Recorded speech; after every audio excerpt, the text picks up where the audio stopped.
এই দেখুন, এই যে মটকা কাটিং, কাটিং কিভাবে দিতে হয় আপনারা তো ঘরে নাগাইতে পারবেন না, নাগাতে হবে মিস্ত্রি দিয়ে, কিন্তু কাজটাও আপনারা পারবেন দেখলে যে এমনি এমনি করে কাটবো। ঠিক আছে, দেখছেন কিভাবে চোখা করে কিভাবে নাগাতে হয়।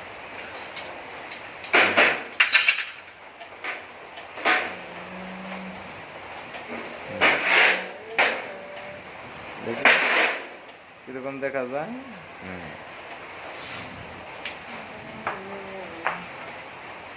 দেখেন মিস্ত্রি সাহেব মটকা কাইটা ভরানো হয়ে গেছে, সে এখন তো